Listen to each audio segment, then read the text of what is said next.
겨울이면 늦은 밤 소파에서 이불 둘둘 말고 남편과 영화 닥터지바고를 본다. 볼셰비키 혁명과 세계 1차 대전을 동시에 겪는 러시아인들의 굶주림을 보면서 한국 전쟁을 떠올리고 의사이자 시인인 유리지바고가 혼란한 사회에서 지성인으로 갈등하며 살아가는 모습을 보고는 안타까움이, 토냐와 라라 사이를 오가는 유리를 보고는 아름다움으로 포장된 그들의 불륜에 주먹을 불끈 쥐기도 한다. 하지만 뭐니 해도 닥터지바고에서 가장 볼만한 장면은 그 당시 러시아의 차디찬 역사를 대신 보여주는 설원이다.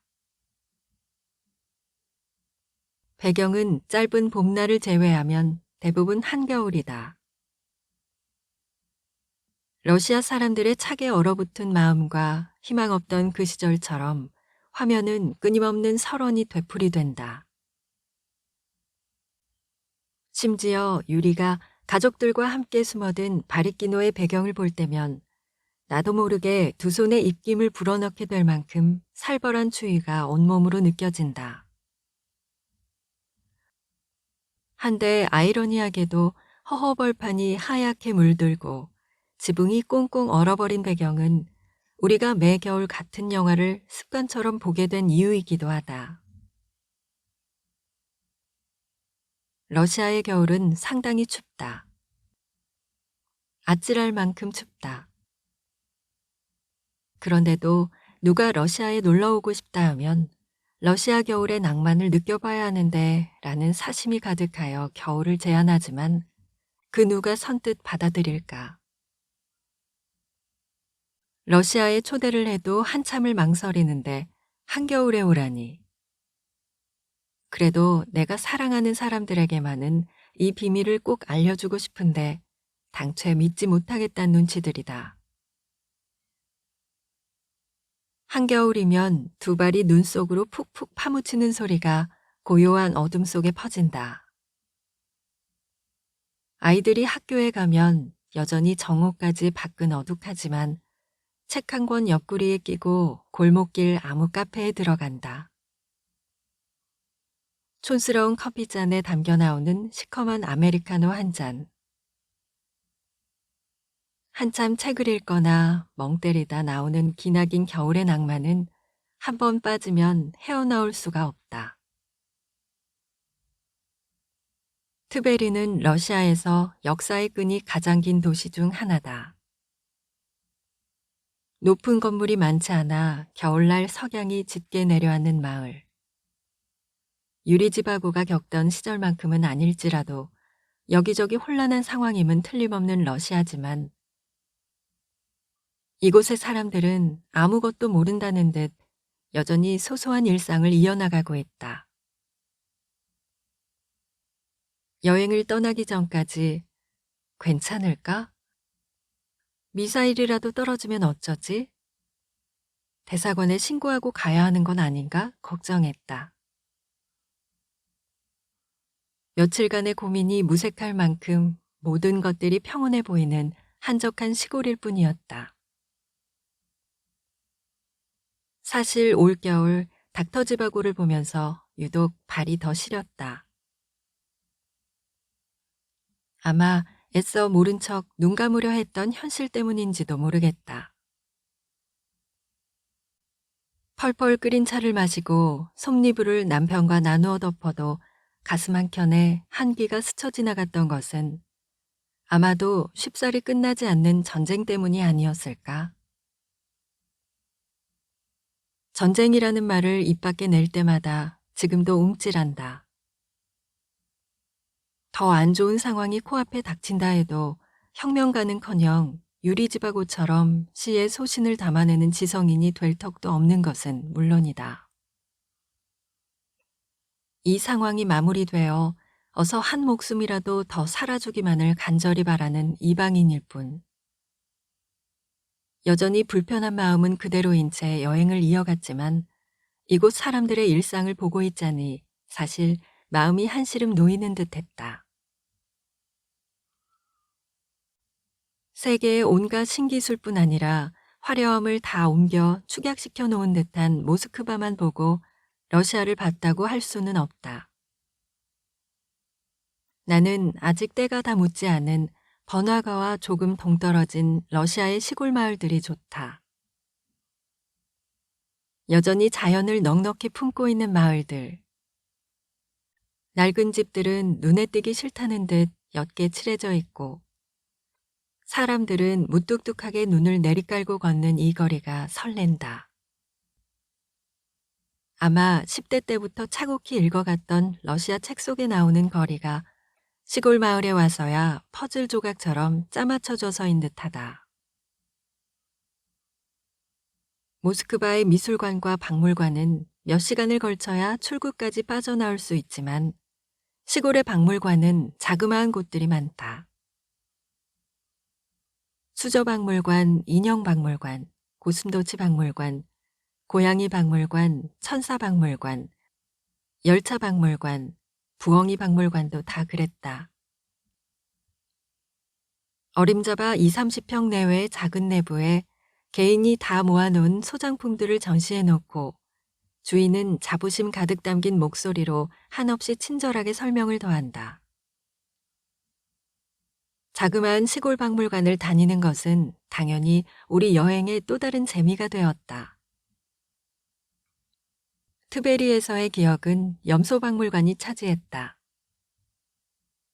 티켓 파는 곳도 따로 없고 주인 할아버지가 나와 옷 거는 것을 도와주는 1층의 작은 카페 같은 곳이었다. 러시아는 겨울이 길기 때문에 어디를 가나 외투를 걸어놓는 작은 공간이 마련되어 있다. 학교, 식당, 박물관 다 마찬가지다. 내부는 반소매를 입고 다녀도 될 만큼 따뜻하기에 가능하다. 우리는 동화 속에나 나올 법한 박물관이 신기했고 주인 할아버지는 까만 머리에 우리가 신기했다. 시골 마을에 눈이 하늘에서 굴러떨어져 내려온 듯한 날, 바람에 아이들이 날아가지나 않을까 걱정되는 저녁에 찾기도 어려운 골목길 어디쯤의 박물관에 중국인지 일본인지 모를 동양계의 가족이라니. 이미 할아버지는 우리에게 궁금한 것이 많은 표정이었고 우리는 자연스레 대화가 오갔다. 할아버지는 염소를 좋아해 온 세계를 다니며 염소에 관련된 것이라면 무엇이든 다 모으셨다고 했다. 염소 인형, 염소 엽서처럼 평범한 것부터 시작해서 컵, 옷, 악기, 돌 등 염소와 관련된 것은 보이는 대로 수집하셨다. 박물관의 크기는 작았지만 곳곳에 얼마나 알차게 전시해 놓았는지 30분이 넘도록 아이들은 꼼꼼히 둘러보며 눈이 휘둥그레졌다. 잠시 후 할아버지는 박물관 뒤쪽으로 가서 아내를 데리고 나와 우리에게 소개해 주셨다. 러시아 민속옷을 입고 작은 민속 악기를 들고 계시던 할머니. 발랄라이카다. 닥터지바고에서 유리는 심장마비로 죽을 때까지 그와 라라 사이에 낳은 딸 타샤를 한 번도 만나보지 못했다. 타냐는 자신이 그의 딸이라는 것을 끝까지 믿지 않았지만 마지막 장면에서 그녀는 남자친구와 함께 걸어가는 길에 발랄라이카를 어깨에 메고 있었다. 유리가 가난했던 친엄마에게 물려받은 유일한 유품 발랄라이카. 우연이었을까? 유리 친엄마의 재능이 손녀에게 물려졌으니 유리의 딸이 맞다는 것을 영화는 암시했다. 영화 속의 발랄라이카가 3시간 30분의 긴 영화를 한 끈으로 이어주는 역할을 했다. 눈 오는 날이면 귓가에 맴도는 영화의 OST에서도 발랄라이카의 선율이 잔잔히 채워진다. 그 선율이 바로 눈앞에서 펼쳐지고 있었다. 할머니는 아이들을 앞에 세우고 발랄라이카를 연주하셨고 넋이 나간 표정으로 보는 두 아이에게 악기를 내어주며 연주 방법을 알려주셨다. 생전 처음 보는 악기를 눈송이 같은 손으로 두들기는 두 아이는 수줍은 미소를 감추지 못했다. 할아버지는 아시아 어디쯤에서 온 우리를 발랄라이카 앞에서 사진 찍어주시고는 박물관 홈페이지에 실어도 되는지 물으셨다. 난 아이들의 사진을 SNS에 잘 올리지 않는다. 학교 홈페이지에 올라가는 것 또한 거절 의사를 밝혔다. 나름의 기준이 있지만 할아버지 물음에는 1초의 망설임도 없이 물론이요 라는 뜻의 끄덕임을 보였다. 할아버지 할머니가 낯선이에게 진심으로 친절을 베풀어 주신 것을 느꼈기에 그깟 사진 한 장에 인색해지고 싶지 않았다. 그리고 사실 두 손 꼭 잡고 열심히 살고 있을 지구 반대편 엄마 아빠가 떠올라 말 한마디에도 친절을 담으려 나름 애쓰는 중이었다. 오래된 나의 고집과 긴장감으로 어깨에 힘이 잔뜩 들어간 채 살아온 날들이 많았지만 여기에서만큼은 다 놓고 느슨해졌다. 다 괜찮을 것만 같았다. 남아있는 날이 얼마 없어요. 헤어지기 전에 사랑해요.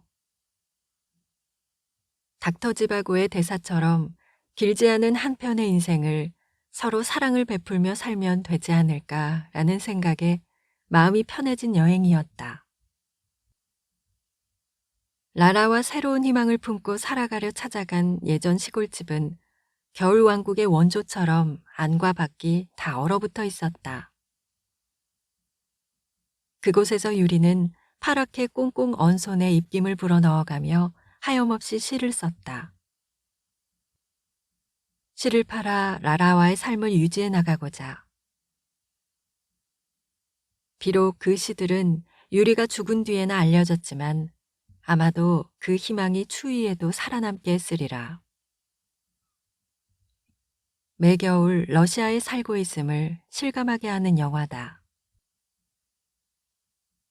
사실 이 영화가 러시아에서 촬영된 것이 아니라는 사실을 잊고 싶어 모른 척하고 보는 영화이기도 하다. 올해는 이 비밀을 남편에게도 살짝 말해볼까? 놀라려나? 아니면 서로 모른 척하고 있었던 걸까? 비밀 공개를 앞두고 괜히 조금 설렌다.